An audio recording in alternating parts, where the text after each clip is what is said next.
అప్పుడే అతని కన్నుల నుండి పొరల వంటివి రాలగా దృష్టి కలిగి లేచి బాప్తిస్మము పొందెను. తరువాత ఆహారము పుచ్చుకొని బలపడెను. పౌలు జీవితంలో ఇది శారీరకంగా జరిగిన సంఘటన అయినా కూడా ఈరోజు విశ్వాసులముగా దీనిని మనం ధ్యానం చేస్తూ ఉన్నప్పుడు మన ఆధ్యాత్మిక స్థితిని బలపరచడానికి, విశ్వాసాన్ని పెంచడానికి ఆధ్యాత్మిక కోణ ఇందులో ఏదో ఒకటి దాగి ఉంటుంది. అంటే సౌలు జీవితములో శారీరకంగా రాయబడిన మాట మన జీవితములో ఆధ్యాత్మిక కోణములో పరిశుద్ధాత్మ దేవుడు రాసి పెట్టాడు. అతని కన్నుల నుండి పొరల వంటివి రాలిని. ఇది దేనికి సూచనగా ఉందంటే మారు మనస్సు అనుభవానికి సూచనగా ఉంది, మారు మనస్సుకు సాదృశ్యంగా ఉంది. తర్వాత మాట ఏమనుంది? పౌలు తర్వాత బాప్తిస్మము తీసుకున్నాడు. మారు మనసు పొందిన ప్రతి వ్యక్తి ఏం తీసుకుంటాడు? మారు మనస్సు ఒక వ్యక్తికి కలిగింది అంటే ఇట్ ఈజ్ నథింగ్ బట్ బాప్తిస్మము పట్ల అతనికి ఒక దృఢమైన నిశ్చయత కలిగింది. మారు మనస్సు పొందిన మనం ఖచ్చితంగా బాప్తిస్మాన్ని తీసుకుంటాం. బాప్తిస్మము తీసుకున్న సౌలు తర్వాత ఏం చేశాడు? ఆహారము పుచ్చుకొని బలపడెను. మారు మనసు పొందినవాడు బాప్తిస్మము పొందాలి. బాప్తిస్మము పొందినవాడు ఆహారము తీసుకొని బలపడాలి. ఆ రోజు ఆయనకి ఏ ఆహారం పెట్టారో మనకి తెలియదు, కానీ నేను మీకు చెప్పినట్లుగా ఇది ఒక ఆధ్యాత్మిక కోణంలో మన కొరకు రాయబడిన మాట. ఇది శారీరక ఆహారాన్ని గురించి కాదు చెబుతున్నది, ఆధ్యాత్మిక ఆహారాన్ని గురించి చెబుతున్న మాట. మారు మనసు పొందిన నీవు బాప్తిస్మం తీసుకున్నావు కదా, బాప్తిస్మము తీసుకున్న నువ్వు ఆహారాన్ని తింటేనే ఎదుగుదల కలుగుతుంది. క్రొత్తగా జన్మించా. ఈ క్రొత్తగా జన్మించిన శిశువుకి పాలు ఇవ్వకపోతే ఎదుగుతుందా? మంచినీళ్ళు తాగించకపోతే ఎదుగుతుందా? 6 నెలలు గడిచాక ఆహారం పెట్టకపోతే ఎదుగుదల ఉంటుందా? శారీరక ఎదుగుదల ఉంటుందా? తెలివితేటలు పెరుగుతాయా? పుట్టిన వ్యక్తికి ఆహారం అవసరం కదా. ఆహారం లేకుండా మనిషి మనుగడ లేదు, మనిషి మనుగడ లేకుండా ఆహారం కూడా లేదు. అసలు ఈ ఆహారాన్ని మనం ఎలా సంపాదించుకోగలం?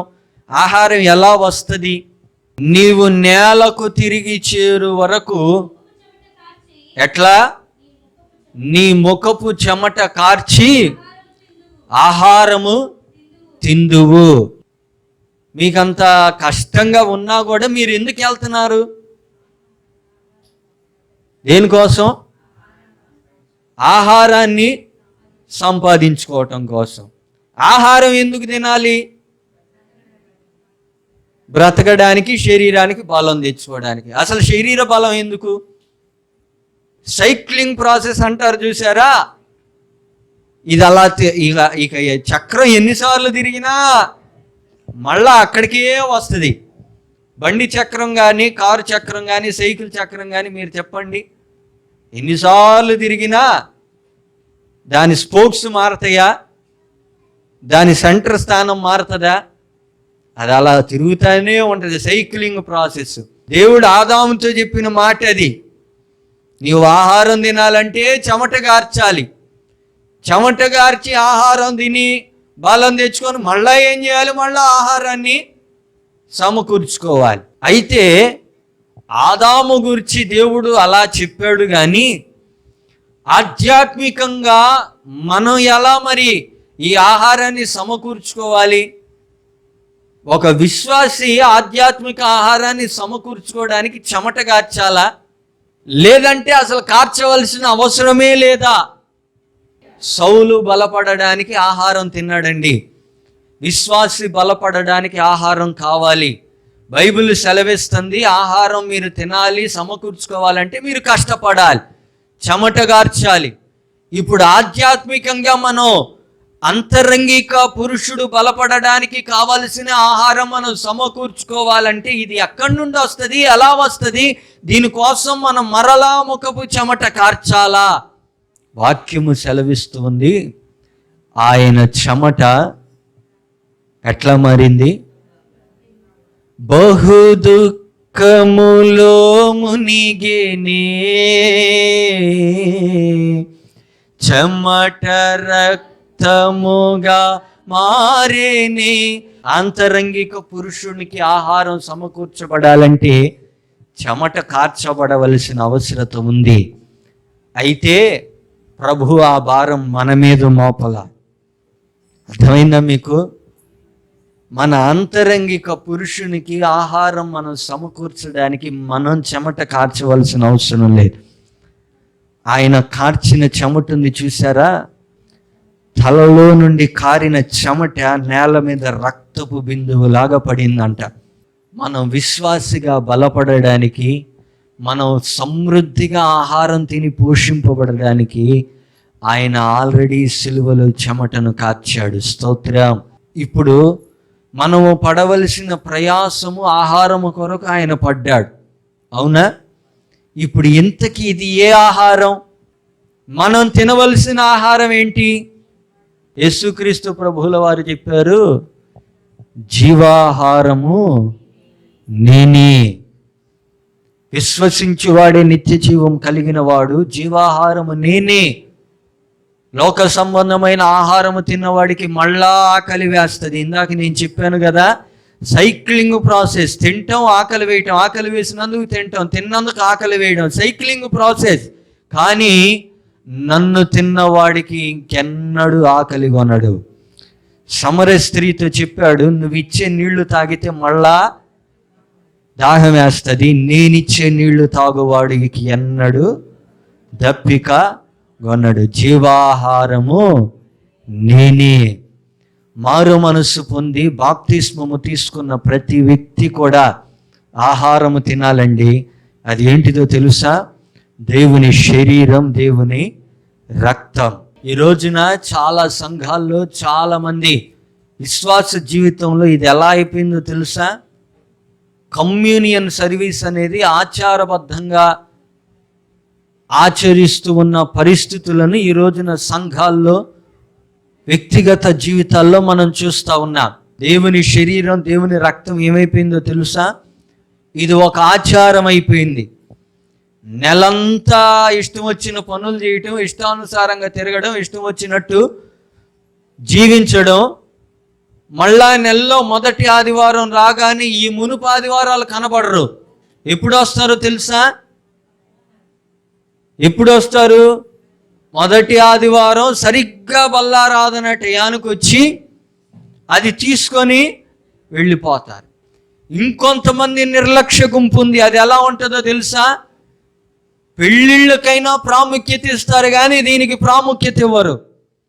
పేరంటాలకైనా ప్రాముఖ్యతని ఇస్తారు కానీ దీనికి ప్రాముఖ్యతని ఇవ్వరు.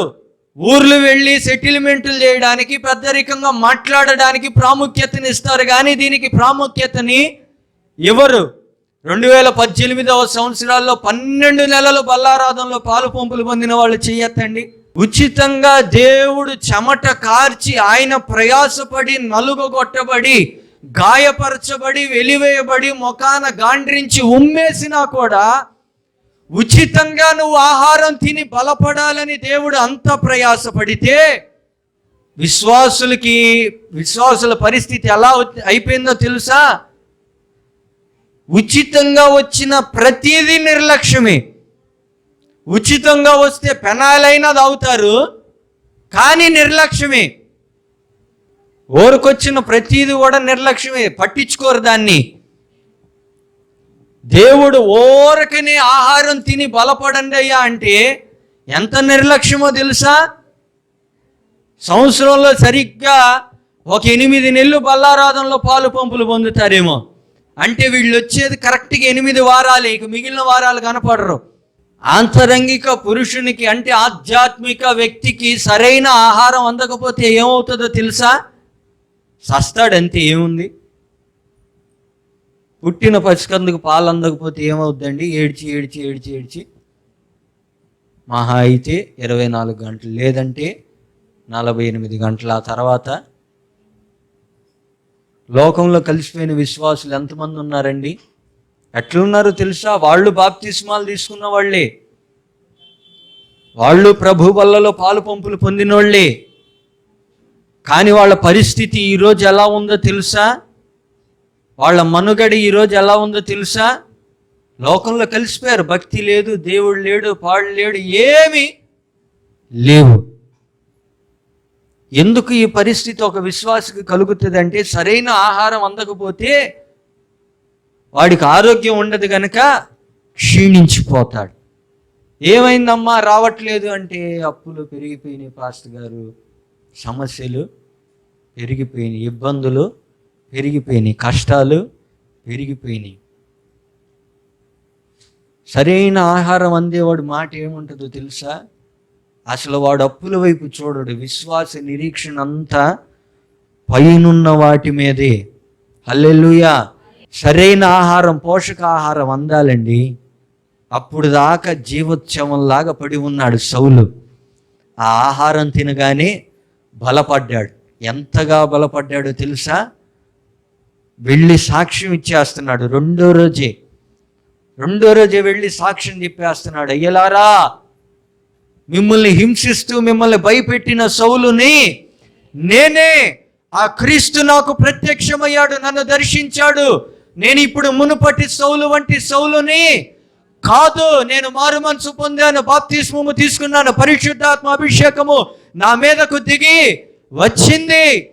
దేవుడు నన్ను తన పరిచర్య కొరకు ఎన్నుకున్నాడు. నేను ఎలా నిలబడ్డానో మీరు అలా నిలబడాలంటే ఈ క్రీస్తుని నమ్ముకోండి అని సాక్ష్యం ఇస్తా ఉంటే ఆ ప్రజలంతా భయభ్రాంతులైపోయారు. 2 రోజుల క్రితం మనం చూసిన సౌలు ఇతనేనా? మీరు మీ సాక్ష్యం ఎంతమందికి చెప్పారు? చెయ్యొద్దండి. ఒకళ్ళకి సాక్ష్యం చెప్పే స్థితిలో లేము, వాక్యం ప్రకటించే స్థితిలో లేము, ఇంకొకరిని బలపరిచే స్థితిలో లేము. సరే, కనీసం సాక్ష్యం వాక్యం చెప్పకపోయినా ఒక విశ్వాసగా నీ బాధ్యత ఏంటో తెలుసా? సమస్యల చేత, ఇబ్బందుల చేత పీడింపబడుతున్న నీ వారు ఎవరున్నారో వాళ్ళ దగ్గరికి వెళ్ళి బాధపడబాకు, దేవుడు ఉన్నాడు, దేవుడు కరుణిస్తాడు. నేను నీలాంటి పరిస్థితుల్లోనే దేవుని మందిరానికి వెళ్ళాను. ఈరోజు నీ పరిస్థితులు ఎట్లా ఉన్నాయో నా చుట్టూ కూడా పరిస్థితులు అలాగే ఉన్నాయి. కానీ నాకున్నది నీకు లేనిదేంటో తెలుసా? మేము ఆరాధిస్తూ ఉన్న దేవుడు మాకు నెమ్మదిని కలుగు చేశాడు, మనశ్శాంతిని కలుగు చేశాడు, ఆదరణ కలుగు చేశాడు. నీకున్న అప్పులే మాకున్నాయి, కానీ నీలాగా భయం మాకు లేదు. మాకు ఒక నెమ్మది, ఒక మనశ్శాంతి, ఒక నిరీక్షణ ఉంది. ఏంటో తెలుసా? మా దేవుడు ఏ రోజుకైనా అప్పుల నుండి మమ్మల్ని విడిపిస్తాడు. విశ్వాసికి అవిశ్వాసికి తేడా ఏంటండి? విశ్వాసికి విశ్వాసం ఉంటుంది, అవిశ్వాసికి అవిశ్వాసం ఉంటుంది. విశ్వాసికి ఉండే విశ్వాసం ఏంటో తెలుసా? ఈ సమస్యల నుంచి దేవుడు నన్ను ఎప్పుడైనా గట్టెక్కిస్తాడు. ఒక విశ్వాసిగా అవిశ్వాసి దగ్గరికి వెళ్ళి కనీసం ఈ మాటలు కూడా చెప్పలేని స్థితిలో నువ్వు ఉన్నావంటే ఆహారం విషయంలో ఎంత వెనకబడి ఉన్నావో నిన్ను నువ్వు పరిశీలన చేసుకోవాలి. సరైన ఆహారం నీకు అందుతుందా? లోకంలో ఒక సామెత ఉంటుంది, అడగందే తినేవాడికి దైవ సేవకుడైనా పెడతాడు. ఆసక్తి ఉన్నవాడికి, ఆకలి ఉన్నవాడికి దేవుడు సమృద్ధి అయిన ఆహారాన్ని అనుగ్రహిస్తాడు. నువ్వు ఎంత తింటావో అంత సంపాదించుకొనగలవు. ఈ జీవాహారం ఎంత తింటావో అన్ని ఆశీర్వాదాలు స్వతంత్రించుకొనగలవు. పౌలు శరీరం కృషించిపోయింది, కానీ అంతరంగ పురుషుడు అంతకంతకు తేజరిల్లుతూ ఉన్నాడు. నువ్వు క్షీణించిపోతున్నావంటే, నీ బ్రతుకు మారడం లేదంటే, ఇంకా శరీర సంబంధమైన విషయాల కొరకు ఆలోచన కలిగి ఉంటూ ఉన్నావంటే అర్థమేంటో తెలుసా? ఆధ్యాత్మికంగా బలహీనపడ్డావు. సరైన ఆహారం నీకు అందడం లేదు. దేవుని శరీరం, దేవుని రక్తం అంటే ఏంటో తెలుసా? ఆ వాక్యము శరీరధారి అయి కృపా సత్య సంపూర్ణునిగా మన మధ్య నివసించెను. స్తోత్రం. మన చేతిలోకి వస్తూ ఉన్న ఆ రొట్టె మొక్క ఉంది చూసారా, అదేంటో తెలుసా? అది మరేంటో కాదు, ఇదిగో ఈ వాక్యం. ఆ శరీరమే వాక్యం. ఈ వాక్యమే ఆ శరీరముగా మార్చబడింది. శరీరాన్ని తింటూ ఉన్నామంటే వాక్యాన్ని ధ్యానిస్తూ ఉన్నా. నువ్వు ప్రతిరోజు వాక్యాన్ని ఎంతగా ధ్యానిస్తావో, ప్రతిరోజు వాక్యములు ఎంతగా ఎదుగుతావో, ప్రతిరోజు వాక్యాన్ని ఎంత ఆసక్తిగా వింటావో అంతకంతకు బలపడుతూ ఉంటావు. స్తోత్రం. నీ ఆధ్యాత్మిక ఎదుగుదల నువ్వు ధ్యానించే వాక్యము మీద ఆధారపడి ఉంది. నీ ఆధ్యాత్మిక బలము నువ్వు తీసుకుంటూ ఉన్న వాక్యము మీద ఆధారపడి ఉంది. రోజు వాక్యం చదివే వాళ్ళు ఎంతమంది ఉన్నారండి? కొంతమందిని గట్టిగా ప్రశ్నిస్తే అలా ఉంటుందో తెలుసా? ఈ బైబిల్ ఎక్కడ పెడతారండి మీరు? టీవీలు పక్కన, ఫ్రిడ్జ్ మీద, ఎక్కడో అలమారులో లోపల పెట్టేసి ఆదివారం వచ్చినప్పుడు హ్యాండ్ కర్చీఫ్తో దాన్ని కొద్దిగా తుడిచి దాన్ని చక్కగా అప్పుడు మూసుకొని వస్తారు.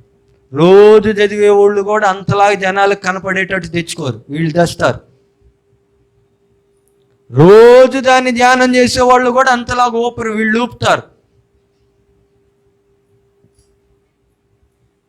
జనాలు చూసి వీళ్ళు ఎంత భక్తి పరులో అనుకోవాలి. వాక్యానికి నువ్వు ఇచ్చే విలువేంటి?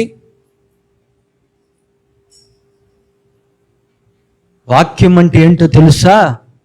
విశ్వాసిగా దేవుడు నీ కోసం ఉచితంగా ఇచ్చిన ఆహారం. కొరడాలకి శరీరాన్ని అప్పగించుకొని ఇచ్చిన ఆహారం, ఉమ్మికి మొహాన్ని అప్పగించుకొని ఇచ్చిన ఆహారం, బల్లెపు పోట్లకి చాలించి అప్పగించిన ఆహారం ఉచితంగా వచ్చిందని నిర్లక్ష్యమా?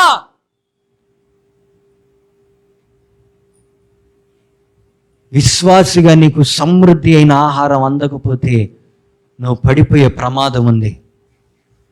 దేవుని శరీరం, దేవుని రక్తం ఎప్పుడో నెలకి మీకు చెప్పినట్లుగా ఫస్ట్ ఆదివారం వచ్చి తీసుకుంటే సరిపోదు. నీకు ఆహారం ప్రతిరోజు అందితేనే ఆరోగ్యవంతునిగా ఉంటావు. ప్రతిరోజు ఎలా అందుతుంది? అది ఏ ఆహారం అంటే, ఏ ఆహారం? ఆది యందు వాక్యం ఉండెను, వాక్యము దేవుడై ఉండెను. ఈ వాక్యమే దేవుడు, ఈ వాక్యమే శరీరం, ఈ వాక్యమే ఆహారం, ఈ వాక్యమే సమస్తం. అందుకనే పౌలు ఫిలిప్పీ సంఘానికి రాస్తూ ఒక మాట చెప్పాడు. ఏమన్నా తెలుసా? ఇక్కడ ఆహారం తిని బలపడ్డాడు కదా, పరిణితి చెందిన తర్వాత ఏమని చెప్పాడో తెలుసా? నన్ను బలపరచువాని యందే నేను సమస్తము చేయగలను. స్తోత్రం. ఇక్కడ ప్రారంభ పరిస్థితి ఎట్లుందో తెలుసా? ఆహారం తిని నేను బలపడ్డాను. ఇప్పుడు పరిస్థితి, ఫిలిప్పీ సంఘానికి వెళ్ళేసరికి ఎదుగుదల ఎంతకు ఎదిగాడో తెలుసా? ఆహారము వలన కాదు, ఈ ఆహారమే దేవుడు గనుక, ఈ ఆహారమే దేవుని శరీరము గనుక, ఈ వాక్యమే దేవుడై ఉన్నాడు గనుక నన్ను బలపరిచే దేవుని యందు నేను ఏదైనా చేయగలను. సమస్తము సాధ్యమే. ఇల్లు కట్టగలం, పెళ్లి చేయగలం. ఎందుకో తెలుసా? మనలను బలపరిచే వాని యందు మనం ఏదైనా చేయగలం. ఆయనకు అసాధ్యమైంది ఏది లేదు. ఆ బలపరిచేవారు ఎవరు? దేవుడు. దేవుడు అంటే ఎవరు?